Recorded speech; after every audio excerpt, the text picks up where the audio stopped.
Class में हम लोगों ने क्या पढ़ा था? अगर आप लोगों को याद हो तो लास्ट क्लास में हम लोगों ने हेलोजिनेशन पढ़ा था। और हेलोजिनेशन का ड्रॉबैक क्या था? हेलोजिनेशन में प्रॉब्लम ये थी कि हम लोग हेलोजिनेशन मेथड से एक तो एल्काइल फ्लोराइड नहीं बना पाते थे, या मैं ये कहूँ कि फ्लोरो एल्केन नहीं बना पाते थे, और दूसरा हम लोग एल्काइल आयोडाइड नहीं बना पाते थे, दैट इज आयोडो एल्केन हम लोग नहीं बना पाते थे। उसी को आयोडो एल्केन के बनाने के लिए नई रिएक्शन बनाई गई जो कि कहलाती है हेलोजन एक्सचेंज।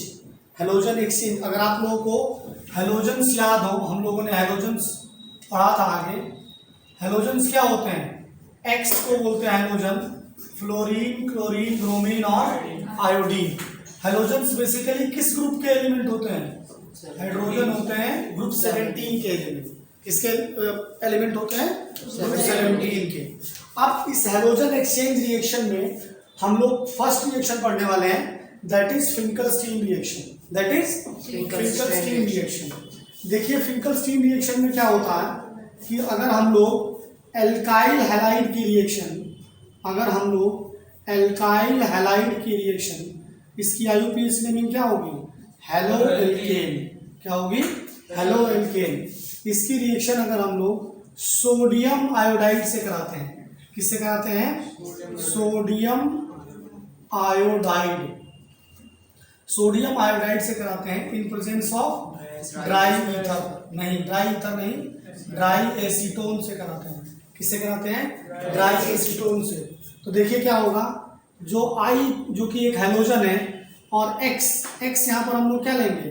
क्लोरीन और ब्रोमीन ले लेंगे। क्या ले लेंगे? क्लोरीन और ब्रोमीन ले लेंगे। और यहाँ पर ये जो आई जब आई तो इस एक्स को क्या कर दिया इसने? सब्स्टिट्यूट कर दिया। समझ गए? नहीं समझ गए भाई? अगर नया आएगा तो पुराना जाएगा, ये तो नियम है। आई यहाँ पे आएगा तो एक्स यहाँ पे चला जाएगा, और we will get what? R I plus N A X. क्या बन जाएगा? प्लस बन जाएगा R I plus N A X. और एन ए एक्स का यहाँ पर प्रेसिपिटेट बनेगा। क्या बनेगा? प्रेसिपिटेट बनेगा। ये हमारा क्या है? ये हमारा एल्काइल आयोडाइड, एल्काइल आयोडाइड। ठीक है, जैसे कि मान लीजिए हम लोग को एग्जांपल लेते हैं, CH3 CH2 CH2 Br, इसकी रिएक्शन अगर हम लोग NaI से करा देते हैं in presence of dry acetone, in presence of dry acetone, तो क्या होगा? ये जो I है आपका, वो इस Br को क्या कर देगा? सब्स्टिट्यूट कर देगा। ये हेलोजन इस हेलोजन से एक्सचेंज हो जाएगा। Br एक हेलोजन है और I भी एक हेलोजन है, तो ये ब्रोमीन हाइड्रोजन आयोडीन हाइड्रोजन से एक्सचेंज हो जाएगा, and we will get what? CH3 CH2 CH2 I और प्लस NaBr, और NaBr का क्या बनेगा? प्रेसिपिटेट बनेगा। क्या बनेगा? प्रेसिपिटेट बनेगा। एक और अगर हम लोग एग्जांपल ले लेते हैं, जैसे मान लीजिए कि CH3 CH2 CH2 CH2 CH2 Ca 1 2 3 4 5, और इसकी रिएक्शन अगर हम लोग NaI से करते हैं, sometimes dry acetone is not written, but आप जैसे देखोगे कि NaI है तो आपको पता चल जाना चाहिए था कि ये क्या है? Finkel-Stein reaction. क्या है? फिंकल-स्टीन रिएक्शन है। और दिस I क्या कर देगा? सब्स्टिट्यूट कर देगा क्लोरीन को, और हमें क्या मिल जाएगा? हमें मिल जाएगा CH3 CH2 CH2 CH2 और CH2I। Is that clear? ये हमारा मेन प्रोडक्ट हो जाएगा। अगर हम लोग आईयूपीएसी लिखना चाहें तो इस वाले मॉलिक्यूल की आईयूपीएसी नेमिंग क्या होगी? इसकी आईयूपीएसी नेमिंग हो जाएगी 1-आयोडो-प्रोपेन। क्या हो जाएगी? 1-आयोडो-प्रोपेन। इसकी क्या हो जाएगी? 1-आयोडो-पेंटेन। क्या हो जाएगी? 1-आयोडो-पेंटेन हो जाएगी। ठीक है, 1-आयोडो-पेंटेन। सबसे इंपॉर्टेंट पॉइंट इसमें ये है, मैं बार बार वर्ड यूज कर रहा हूँ, वर्डिंग्स पे आप लोग ध्यान दीजिएगा। हमने कहा नहीं कि आई विल सब्स्टिट्यूट Br, इसका मतलब क्या हुआ कि फिंकल-स्टीन एक सब्स्टिट्यूशन रिएक्शन है।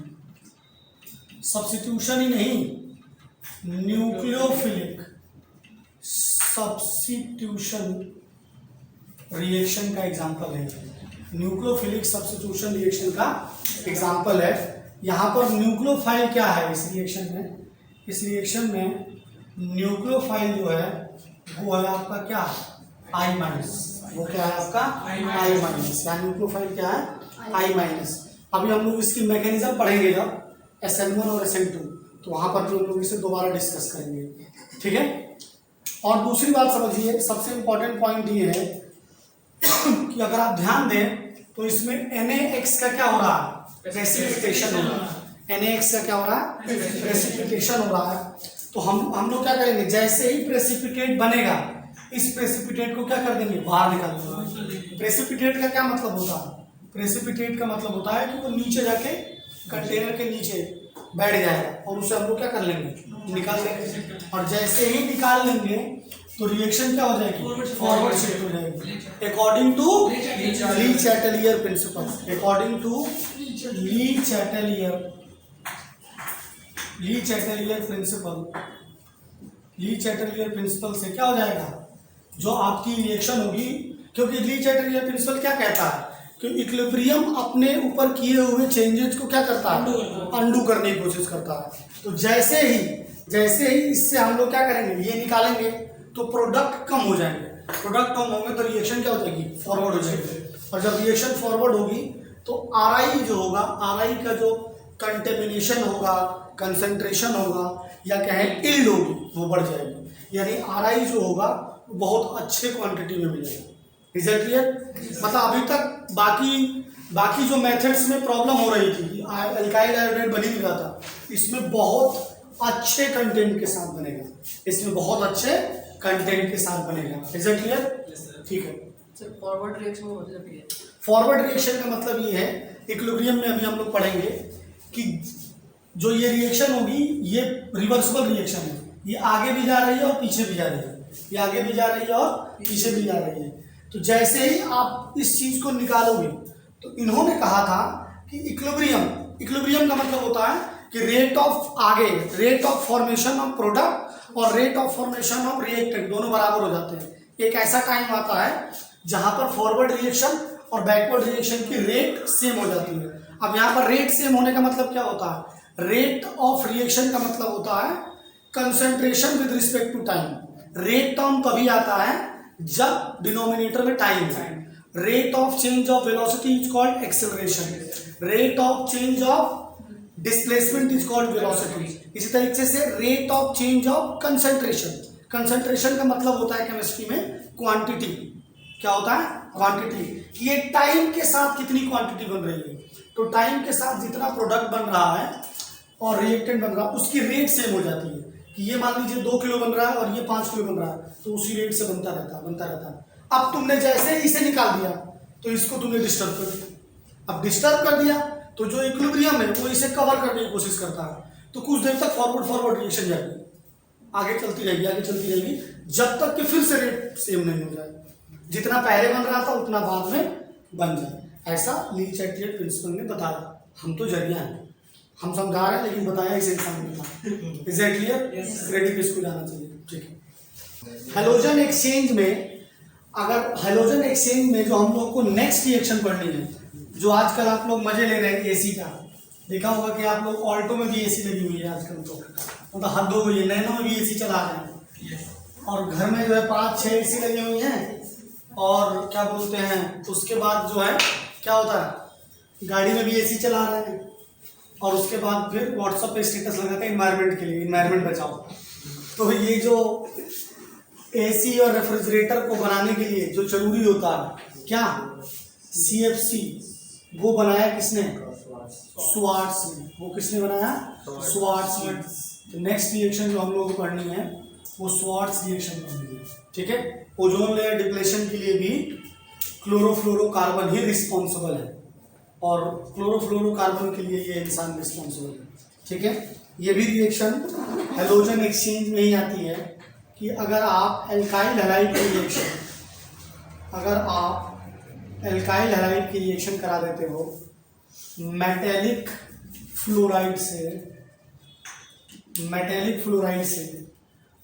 फ्लोराइड में आप ले सकते हो AgF, आप ले सकते हो CO2, आप ले सकते हो मर्क्यूरस फ्लोराइड और आप ले सकते हो antimony fluoride. Antimony fluoride use किया गया था CFC बनाने के लिए। ठीक है, कि रिएक्शन अगर हम लोग कराते हैं तो यहाँ पर भी क्या हो रहा है, हेलोजन एक्सचेंज हो रहा है। This fluorine will substitute this X, यही कहें कि ये वाला हेलोजन क्या होगा, इससे एक्सचेंज हो जाएगा। ठीक है, पुराना नया आएगा तो पुराना जाएगा। कल जो तेरा था आज किसी और का। ठीक है, तो RX की तो क्या बन जाएगा, RF बन जाएगा and we will get what, अगर हम Ag का एग्जांपल लेते हैं तो वी विल गेट AgX। ठीक है, AgX बन जाएगा और हमें क्या मिल जाएगा, हमें मिल जाएगा एल्काइल फ्लोराइड, या ये कहो इसी को बोलेंगे फ्लूरो बेंजीन, किसी सॉरी फ्लूरो एल्केन, क्या बन जाएगा, फ्लूरो एल्केन। ठीक है, तो अगर हम लोग बात करें, एक एग्जांपल ले लेते हैं, CH3CH2 Br की रिएक्शन अगर आप AgF से करा देते हो, ज़्यादातर जो क्वेश्चन पूछा जाता है वो AgF पे ही पूछा जाता है, लेकिन पिछले साल शायद JEE मेंस में एक क्वेश्चन आया था जिसमें उन लोगों ने COF2 यूज कर लिया था और बड़े बड़े धुरंधरों का सॉफ्टवेयर हैंग कर गया। ये क्या कोबाल्ट फ्लोर सिस्टम हैंग कर गया। सही बात है, कोबाल्ट फ्लोराइड की कौन सी रिएक्शन पड़ेगी, तो ये भी ध्यान रखना कि इनमें से कोई भी आ सकती है। खास करके JEE मेंस जो है एक्सपेरिमेंट करेगा, क्योंकि JEE मेंस के इतने सारे पेपर होने लगे हैं ना, तो कुछ पता नहीं क्या आने वाला है। आपको ये याद रखना होगा कि अगर फ्लोराइड और आयोडाइड बनाना है तो आपको हेलोजन एक्सचेंज ही लगाना पड़ेगा और कोई उतना अच्छा मेथड नहीं है। इनसे जो मेन प्रोडक्ट होते हैं उनका यील्ड जो होगा वो बहुत अच्छा मिलता है, इसीलिए आपको ये रिएक्शंस याद रखनी होगी। ये रिएक्शन नेम्ड रिएक्शन में भी पूछी जाती है। अगर आप बोर्ड की तैयारी कर रहे हैं तो नेम्ड रिएक्शन में भी आएगी और एडवांस में भी आती है, नीट में तो आती ही आती है, और मेंस में लगभग हर साल आ रही है दोनों में से, क्योंकि इतने सारे पेपर हो रहे हैं ना, तो किसी न किसी पेपर में तो आएगी ही आएगी। तो इसीलिए इन दोनों रिएक्शंस को ध्यान रखना है। और कन्वर्जन के लिए बहुत इंपॉर्टेंट रिएक्शन है।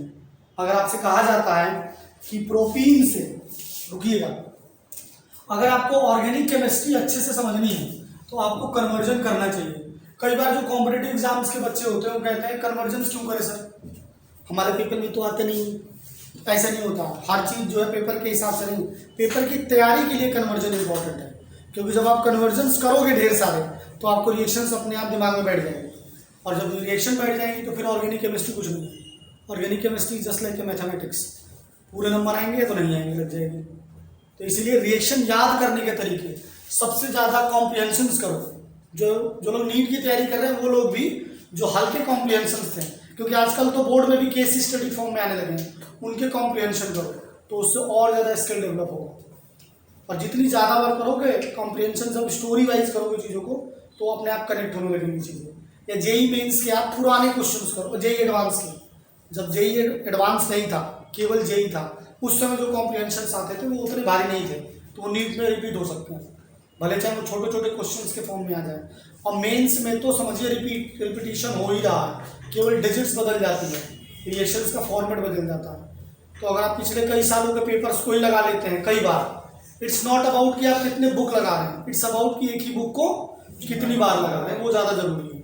क्योंकि इतना सारा टॉपिक हो जाएगा ना, सारे सब्जेक्ट हो जाएंगे, दिमाग में भर जाए, दिमाग में रखना इंपॉर्टेंट है, वो सबसे बड़ी प्रॉब्लम है, बाकी कोई प्रॉब्लम नहीं है। ठीक है, तो बहुत सारी किताबों के चक्कर में नाम टॉपिक, कूल बनने के लिए आजकल बच्चे किताबों का नाम याद कर लेते हैं कि ये कर लेंगे वो कर लेंगे, कुछ नहीं होने वाला। सिंपल चीज़ों पे फोकस करो, बेसिक्स पे। ठीक है, कि यही पूछते रहते हैं सर की बुक बता दो, अरे भाई पहले एक तो कर ले, NCERT करेंगे बुक ही पूछते रहते हैं, तो ये सब नहीं करना। पहले simple NCERT exemplar previous year के क्वेश्चंस करिए, फिर इनको रिपीट करिए, फिर इनको रिपीट करिए, उसके बाद अगर आपको टाइम बच रहा तो कोई एक बुक पकड़ के कर दीजिए। ठीक है, और NCERT जरूर रीड करिए, चाहे वो किसी भी, कई बार जो है JEE मेंस वालों को ये दिमाग में फितूर भरा हुआ कि NCERT से तुत नहीं होता, वो हाई लेवल का भी और कूल है हम लोग, हमारा तो हाई लेवल का पेपर आता नीट से, ये सब फालतू की बातें हैं। बेसिक्स वहीं से तैयार होगा। और NCERT की बुक लोग फिजिक्स के तो पढ़ते ही नहीं हैं, फिजिक्स इसलिए पढ़ते हैं कि उनको उससे आता नहीं है, तुम्हारी औकात नहीं समझने की, क्योंकि वो बुक बहुत स्टैंडर्ड लेवल पे लिखी गई है। तो बुक्स पढ़ो, चाहे एनसीईआरटी की सारी बुक्स अच्छी हैं, एनसीईआरटी की एग्जाम्पलर अच्छा है, एग्जाम्पलर भी करिए। एग्जाम्पलर के सीधे सीधे सवाल नीट और मेंस में आते हैं, और बोर्ड में तो आएंगे ही आएंगे। बोर्ड में तो ऑब्जेक्टिव के लिए, बोर्ड के लिए मोस्ट इंपॉर्टेंट बुक है एनसीईआरटी एग्जाम्पलर, सारे सब्जेक्ट्स की, जो भी सब्जेक्ट आप पढ़ रहे हैं, क्योंकि सीबीएसई वालों के पास वही बुक है।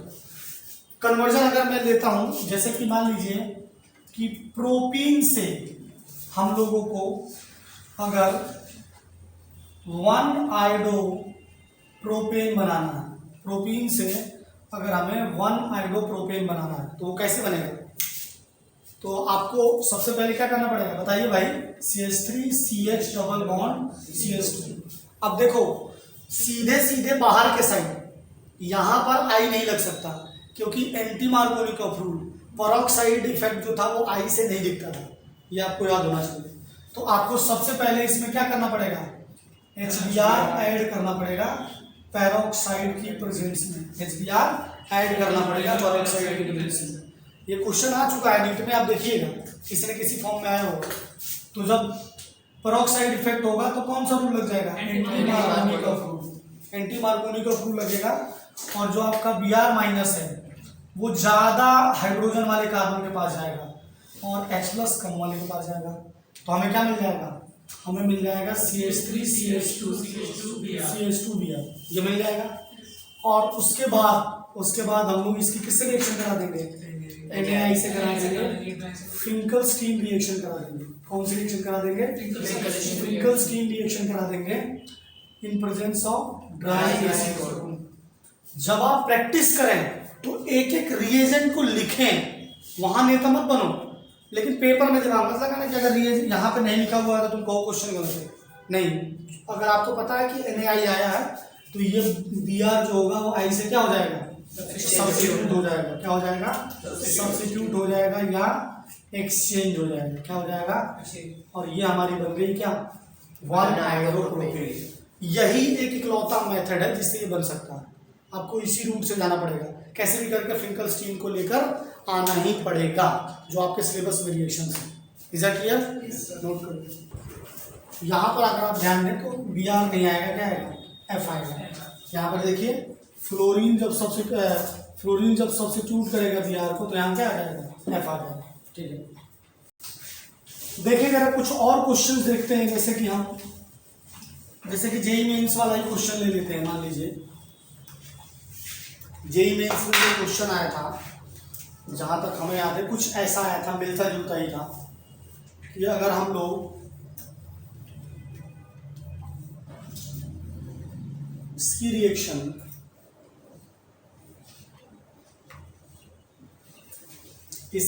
करा देते हैं HBr से, ऐसे लिखा हुआ था क्वेश्चन, ऐसे लिखा हुआ था कि फर्स्ट HBr पेरोक्साइड और सेकंड लिखा हुआ था ऐसे COF2, ऐसे लिखा हुआ था। कोबाल्ट फ्लोराइड जो है बिल्कुल नॉन कन्वेंशनल टाइप का रिएजेंट है। नॉर्मली हम लोग को जब स्वार्ट्ज रिएक्शन कराते हैं तो ज़्यादातर क्वेश्चन में AgF ही आता है पेपर में, ठीक है। लेकिन जेईई मेंस ने ऐसा पूछा, सबसे पहले क्या करेंगे, HBr पेरोक्साइड की प्रेजेंस में क्या हो जाएगा, HBr पेरोक्साइड की प्रेजेंस में सबसे पहले जब हम लोग इसकी रिएक्शन कराते हैं HBr पेरोक्साइड की प्रेजेंस में, ये जेईई मेंस का सवाल है,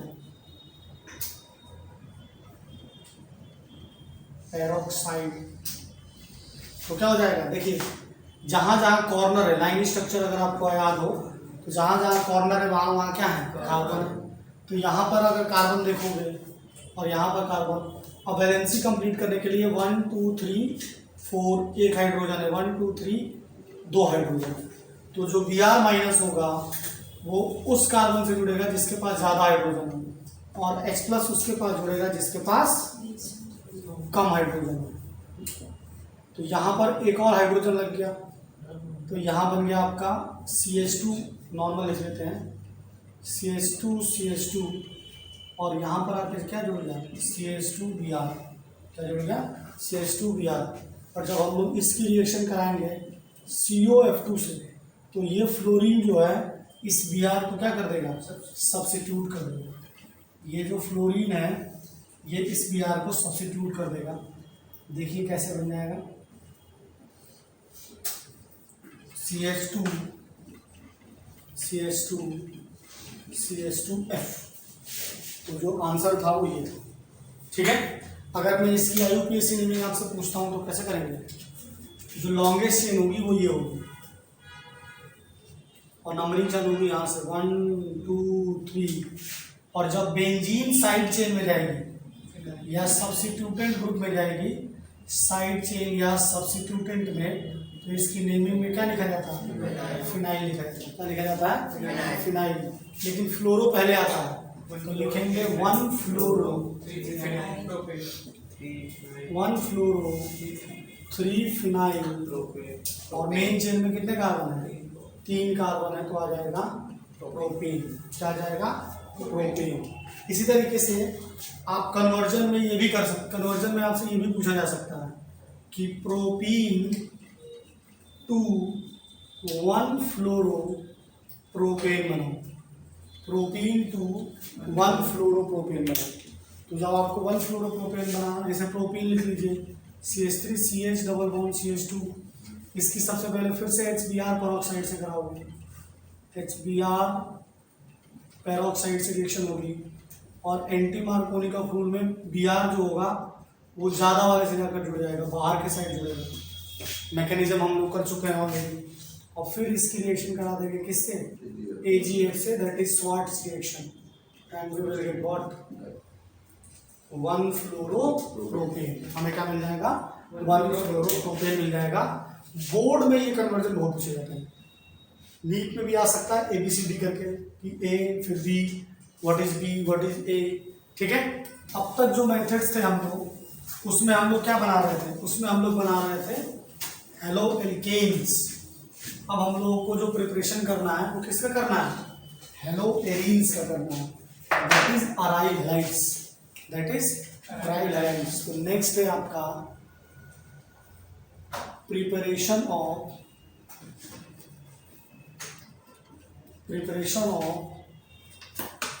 हेलो एरीन्स, या ये कहें अराइल हैलाइड्स, अराइल हैलाइड्स, या ये कहें व्हाट, हेलोबेंजीन। क्या कहें, हेलोबेंजीन। आपको मैं एक बार रिकैप कर दे रहा हूँ कि हेलोबेंजीन है क्या। बेंजीन से डायरेक्ट हेलोजन लगे होने चाहिए। क्या होना चाहिए, डायरेक्ट हेलोजन लगे होने चाहिए। यहाँ पर X = फ्लोरीन, क्लोरीन, ब्रोमीन और आयोडीन। Is it clear. इसमें सबसे पहला जो हमें मेथड पढ़ना है वो पढ़ना है आपका इलेक्ट्रोफिलिक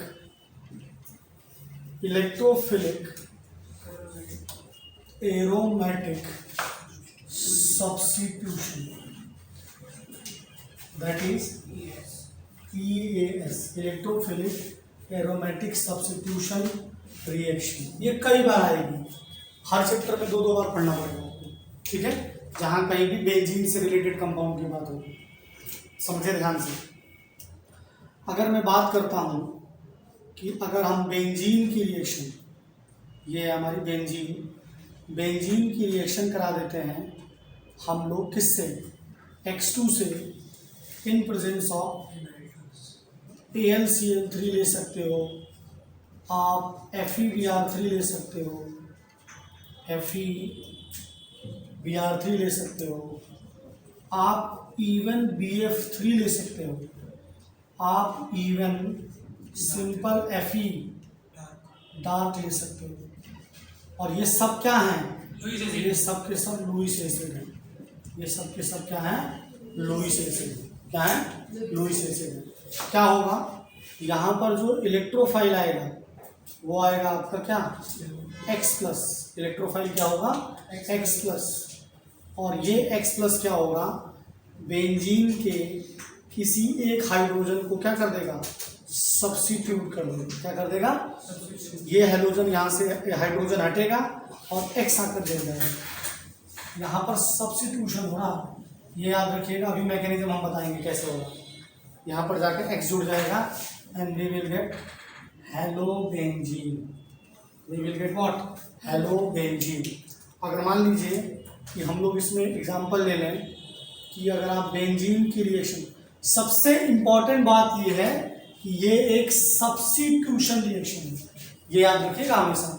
क्योंकि अगर डबल बॉन्ड चेंज नहीं हो रहा है तो जाहिर सी बात है कोई एलिमेंट दूसरे एलिमेंट से सब्स्टिट्यूट हो रहा है। अगर एडिशन होगा तो डबल बॉन्ड हटेंगे क्योंकि उसमें कार्बन की बैलेंसी पे फर्क पड़ेगा। Is it clear? कई लोगों को लगता है कि बेंजीन से ऐड हो गए, ऐड नहीं हुए, सब्स्टिट्यूट हो। तो अगर वर्डिंग सही रहेंगी तो एग्जाम में सवाल भी सही होगा। ठीक है, देखो ध्यान से, जब इस बेंजीन की रिएक्शन करा दें हम लोग Cl2 से इन प्रेजेंस ऑफ AlCl3, तो देखिए क्या होगा, इलेक्ट्रोफाइल जो आएगा वो आपका Cl+ आएगा। अब ये इलेक्ट्रोफाइल कैसे आएगा अभी हम मैकेनिज्म में बता रहे हैं आप लोगों को, थोड़ा सा पेशेंस रखो। अब ये Cl जाकर बेंजीन से जुड़ जाएगा और देखो मैं भी बोल रहा हूँ सब्स्टिट्यूट हो जाएगा and we will get what? Chlorobenzene. क्या मिल जाएगी? क्लोरोबेंजीन। क्लोरोबेंजीन। इसी तरीके से अगर आपको रिएक्शन करा दें हम लोग, बेंजीन की रिएक्शन करा देते हैं किससे? Br2 से FeBr3 के प्रेजेंस में, FeBr3 के प्रेजेंस में, तो Br+ जो होगा वो बेंजीन से हाइड्रोजन को सब्स्टिट्यूट कर, बेंजीन के हाइड्रोजन को सब्स्टिट्यूट कर देगा और हमें क्या मिल जाएगी? हमें मिल जाएगी ब्रोमोबेंजीन। हमें क्या मिल जाएगी? ब्रोमोबेंजीन। इसमें जो इलेक्ट्रोफाइल होगा, ये नीट में कई बार सवाल आया होगा, इसमें इलेक्ट्रोफाइल क्या होगा? Br+ होगा। इसमें इलेक्ट्रोफाइल क्या होगा? Br+। और आपको फिर से वही प्रॉब्लम है कि इससे भी फ्लोरोबेंजीन नहीं बना पाएंगे क्योंकि ये भी बहुत ज़्यादा हाईली रिएक्टिव रिएक्शन। फ्लोरीन यहाँ पर भी वही करेगा जो पहले कर रहा था, तो फ्लोरोबेंजीन हम लोग इस मेथड से नहीं बना पाएंगे। Fluorobenzene can not form by this method। क्यों? क्योंकि फिर से वही, फ्लोरीन क्या है? Highly reactive. Fluorine is highly reactive. Fluorine is highly reactive और आइडोबेंजीन भी इससे नहीं बना सकते। सेम प्रॉब्लम है जैसा कि इससे पहले था कि इसमें भी क्या होता है कि रिएक्शन रिवर्सिबल हो जाएगी और रिएक्शन रिवर्सिबल हो जाएगी तो जो मेन प्रोडक्ट होगा उसका यील्ड जो होगा वो क्या हो जाएगा? कम हो जाएगा, उसका कंटेमिनेशन कम हो जाएगा। उसका कंटेमिनेशन क्या हो जाएगा? कम हो जाएगा। तो और अगर आप बनाना भी चाहते हैं तो क्या करना पड़ेगा आपको देखिए, जैसे कि मान लीजिए कि मैं आइडोबेंजीन बनाने की कोशिश करता हूँ इस मेथड से I2 की प्रेजेंस में, ठीक है, तो सबसे पहले क्या बन जाएगा? आइडोबेंजीन बनेगी और यहाँ बन जाएगा HI। यहाँ क्या बन जाएगा? HI। और ये HI के ऊपर I क्या है? -1 और I2 के ऊपर 0 है, तो ये रिएक्शन क्या हो जाती है? रिवर्सिबल हो जाती है। रिएक्शन क्या हो जाती है? रिवर्सिबल हो जाती है। रिएक्शन क्या हो जाती है? रिवर्सिबल हो जाती है। और अगर ये खुद को ऑक्सीडाइज कर रहा है तो ये क्या है? ऑक्सीडाइजिंग एजेंट है। और ये ऑक्सीडाइजिंग एजेंट जो है यही हमारा मेन प्रोडक्ट है, तो इसका जो कंटेमिनेशन होता है या यील्ड होती है वो क्या हो जाती है? कम हो जाती है, डिक्रीज हो जाती है। तो इस रिएक्शन में हमें स्ट्रॉन्ग ऑक्सीडाइजिंग एजेंट, SOA का मतलब है strong oxidising agent like HiO3, H2SO4 और HNO3 एक्सेट्रा, इनकी ज़रूरत पड़ती है। हम लोग क्या कहते हैं HI से कि तुम्हें I2 में तो जाना ही है, तो तुम तो जाओगे नहीं, मानोगे भाई, तो तुम ऐसा करो इस घटिया ऑक्सीडाइजिंग एजेंट्स की जगह इनको यूज करो और इनका यूज करके खुद को किसमें कर लो? I2 में कर लो। लेकिन ये सब कुछ एक कंटेनर में चल रहा होगा, तो ऐसा पॉसिबल नहीं है कि एक भी मॉलिक्यूल HI मॉलिक्यूल इसका यूज ना करे, और इसका यूज होगा तो कंटेमिनेशन फिर से क्या हो जाएगा, लो हो जाएगा। कंटेमिनेशन क्या हो जाएगा, लो हो जाएगा। तो इस मेथड से इलेक्ट्रोफिलिक एरोमेटिक सब्स्टिट्यूशन से हम लोग ना ही फ्लोरोबेंजीन बनाएंगे और ना ही आयोडोबेंजीन बनाएंगे, ना ही फ्लोरोबेंजीन बनाएंगे और ना ही आयोडोबेंजीन बनाएंगे। ये दोनों नहीं बना सकते, ये दोनों नहीं बना सकते हम लोग। ये सेक्शन में सवाल पूछा जाता है, ठीक है। तो उसके लिए फिर हम लोग को अलग मेथड फिर से पढ़ना पड़ेगा। जैसे वहाँ पर हमने आयोडोबेंजीन बनाने के लिए फ्रिंकल्स रिएक्शन पढ़ी और फ्लोरोबेंजीन एल्काइल आयोडाइड बनाने के लिए हम लोगों ने फ्रिंकल्स रिएक्शन पढ़ी और एल्काइल फ्लोराइड बनाने के लिए स्वार्ट्ज पढ़ी। यहाँ पर भी हम लोग रिएक्शंस पढ़ेंगे और वही नेक्स्ट रिएक्शन हम लोग पढ़ेंगे, लेकिन उसके पहले हमें इसकी मैकेनिज्म भी समझनी पड़ेगी, ठीक है। फिर इसकी मैकेनिज्म को समझने के बाद, और ये सेम टॉपिक हाइड्रोकार्बन में भी है, हाइड्रोकार्बन में भी हम लोग ये सेम टॉपिक पढ़ेंगे। और ये मान के चलिए कि हर चैप्टर में आएगा, लगभग हर चैप्टर में आपको इलेक्ट्रोफिलिक एरोमेटिक सब्स्टिट्यूशन को पढ़ना ही पड़ेगा, उसके बिना काम चलने वाला नहीं है। तो इसकी मैकेनिज्म को जरा समझें। Mechanism of electrophilic aromatic substitution reaction समझिए, सिंपल है बहुत ज़्यादा। अगर हम क्लोरीनेशन वाले को ले लेते हैं कि बेंजीन की रिएक्शन जब आप Cl2 से कर रहे हो in presence of what, in presence of anhydrous AlCl3। जो AlCl3 वो क्या है, AlCl3 एक लुईस एसिड है। AlCl3 क्या है, एक लुईस एसिड है। और लुईस एसिड के पास क्या होती है, टेंडेंसी होती है इलेक्ट्रॉन को एक्सेप्ट करने की। तो AlCl3 जैसे जैसे, देखना ध्यान से समझना, बड़ा इंटरेस्टिंग है। वैसे तो Cl2 बेंजीन के पास अगर आएगी तो रिएक्शन होगा नहीं। बेंजीन कहेगी भैया तुम भी न्यूट्रल हो, हम भी न्यूट्रल है, हमारे जीवन में कोई प्रॉब्लम नहीं, तुम्हारे जीवन में कोई प्रॉब्लम नहीं, क्यों ही रिएक्ट करें, तुमने भी अपना ऑब्जेक्ट कंप्लीट कर लिया, इसका तो छोड़ ही दो, ये तो अपने आप में स्टेबल है, यानी कि कई कई रीजन है जिसकी वजह से स्टेबल है। तो अब Cl2 के साथ इसीलिए हमें AlCl3 लेना पड़ता है, क्योंकि इलेक्ट्रोफाइल कौन जनरेट करेगा, माहौल यही बनाएगा AlCl3। तो जैसे जैसे AlCl3 इसके करीब आता, जैसे जैसे AlCl3 इसके करीब आएगा, इस वाले कार्बन का इलेक्ट्रॉन जो है वो इस क्लोरीन से शिफ्ट होना चालू हो जाएंगे। तो कई लोग ये सोचते होंगे कि इसका होमोलिसिस ही होगा, क्योंकि दोनों की इलेक्ट्रोनेगेटिविटी सेम है, यहाँ पर हेट्रोलिसिस हो रहा है। तो इसलिए कहते हैं माहौल बहुत इंपॉर्टेंट है, कंडीशंस अगर बदल दी जाए तो कुछ भी हो सकता है। बात समझ रहे, समझ रहे, हर चीज़ की कीमत होती है। तो वो अब AlCl3 जैसे जैसे इसके करीब आएगा, इस क्लोरीन और इस क्लोरीन के बीच का इलेक्ट्रॉन थोड़ा सा इधर शिफ्ट होना चालू होगा। इमेजिन करना चालू करो, अल्बर्ट आइंस्टाइन बोलते हैं imagination is more important then knowledge. Imagination बहुत जरूरी है, और इमेजिनेशन खुद ही इमेजिन करो। विजुअल्स देख के और ग्राफिक्स देख के इमेजिन करने का क्या मतलब है, तो तुम कहेगा इंसान हो, दिमाग में समझो कि कैसे हो रहा है। जैसे जैसे ये करीब जाए, जैसे जैसे AlCl3 करीब आना चालू होगा, इसके इलेक्ट्रॉन इधर शिफ्ट होना चालू होंगे, इसके ऊपर नेगेटिव आना चालू होगा, इसके ऊपर पॉजिटिव आना चालू होगा। बात समझ रहे हैं। और जैसे ही नेगेटिव पॉजिटिव आई, इन दोनों में दरार आ जाएगी और ये बॉन्ड क्या हो जाएगा, पोलर आ जाएगा। बिल्कुल रियल लाइफ एग्जांपल है कि कोई दो लोग थे जो एक दूसरे के बिल्कुल करीब थे, सोलमेट थे, ठीक है। और इन सोलमेट का फिर क्या हुआ, कोई आ गया तीसरा X, और इसके आप जैसे ही इसके करीबियाँ बढ़ी, ये जो था ये इसका क्या हो गया, X हो गया। बात समझ,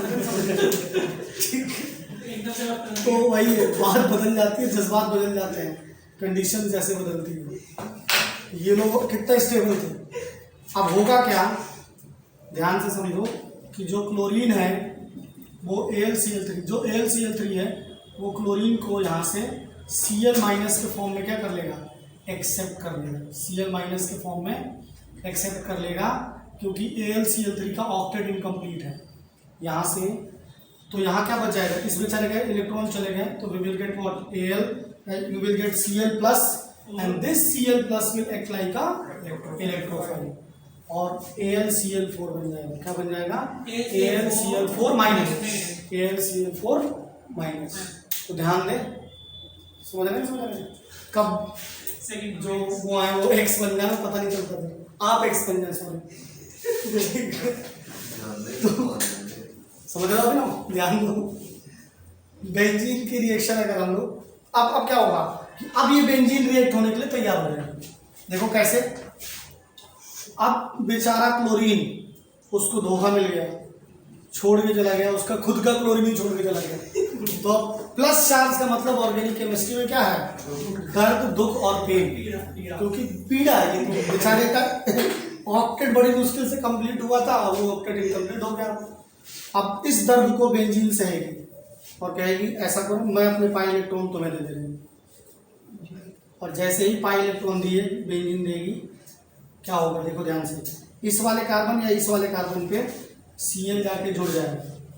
अब ध्यान से समझना, Cl जाके जुड़ जाएगा। अब हो क्या रहा, ये जो दो इलेक्ट्रॉन थे वो इस कार्बन और इस कार्बन के थे, एक एक पॉइंट क्लियर समझिए। तो जब ये पाई इलेक्ट्रॉन क्लोरीन के पास गया तो ये क्लोरीन इससे जुड़ गया, तो इस वाले कार्बन का तो इलेक्ट्रॉन वापस मिल गया, लेकिन इस वाले कार्बन का चला गया। तो अब इसके पास खुद दर्द आ गया। लेकिन भाई साहब, बेंजीन के पास दर्द सहने की क्षमता है, क्योंकि इसके पास क्या है? रेजोनेंस है। इसके पास क्या है? रेजोनेंस। वो होता है ना कि अगर आपके जीवन में दुख है और दुख को झेलने वाले बहुत सारे लोग, आसपास के लोग अच्छे हों, थोड़ा थोड़ा दुख डिवाइड कर लें, तो फिर थोड़ा सा जिंदगी आसान हो जाती है। तो यहाँ पर इसके सारे कार्बन रेजोनेंस से इसके दुख को क्या करेंगे? कम करेंगे। देखो कैसे कम कर रहे हैं, ध्यान से समझो।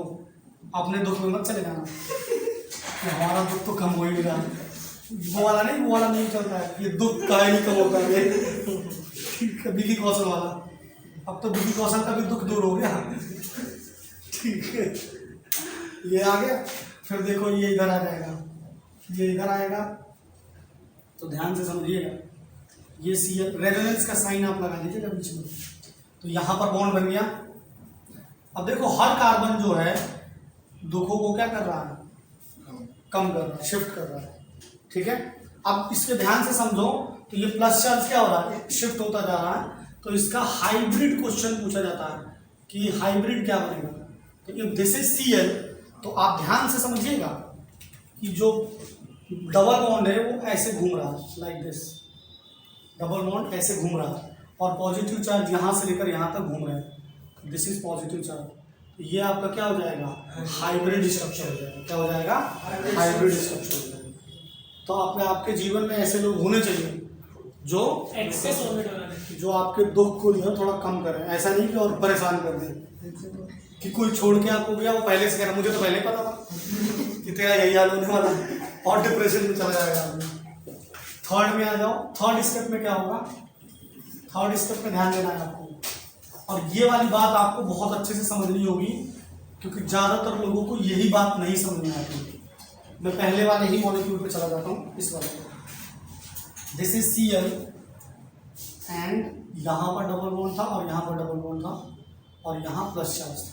ठीक है, तीसरे स्टेप में देखो क्या हो रहा है, इसको ध्यान दो। यहाँ पर एक हाइड्रोजन छुपा हुआ है।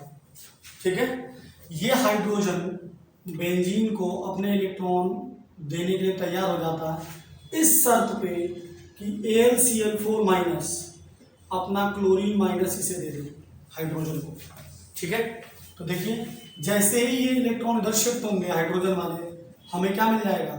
हमें वापस मिल जाएगी क्या? क्लोरोबेंजीन। क्या मिल जाएगी? Chlorobenzene. This hydrogen and this Cl minus will react with each other and we will get what?